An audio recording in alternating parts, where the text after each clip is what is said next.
நாவல் பழம் ரொம்ப ஆரோக்கியமானது, ஆனால் அதிகமா சாப்பிட்டா என்ன ஆகும் தெரியுமா? அடர் ஊதா நிறத்தில் வித்தியாசமான சுவையில் ஏராளமான நன்மைகளை தரும் நாவல் பழ சீசன் தொடங்கிவிட்டது.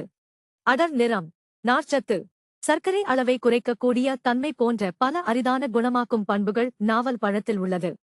குறிப்பாக சர்க்கரை நோயாளிகள் இதை தினமும் சிறிதளவு சாப்பிட்டு வந்தால் சர்க்கரை அளவு குறைய உதவும். நாவல் பழம் எவ்வளவு ஆரோக்கியமானதாக இருந்தாலும் ஒரு சிலர் இதைத் தவிர்க்க வேண்டும். அதேபோல அளவுக்கு அதிகமாக சாப்பிட்டாலும் பின்வரும் பிரச்சனைகள் ஏற்படலாம். ஹைபோகிளைசீமியா என்ற சர்க்கரை அளவு குறைவாக இருப்பவர்கள் நாவல் பழத்தை தவிர்க்க வேண்டும். நீர்சத்து குறைபாடு இருப்பவர்கள் நாவல் பழத்தை சாப்பிடக்கூடாது. இது பாதிப்பை தீவிரமாக்கும். லோ பிபி என்ற இரத்த அழுத்தம் குறைவாக இருப்பவர்கள் நாவல் பழம் சாப்பிட்டால் இன்னும் குறையும். கர்ப்பிணிகள் 1-2 நாவல் பழத்தை சாப்பிடலாம், அதிகம் சாப்பிடக்கூடாது. காய்ச்சல் அல்லது உடல்நல பாதிப்பில் இருந்து மீண்டவர்கள் நாவல் பழத்தை தவிர்க்க வேண்டும். உணவினால் அலர்ஜி ஏற்படும் ஆபத்து கொண்டவர்கள் நாவல் பழத்தை தவிர்க்க வேண்டும்.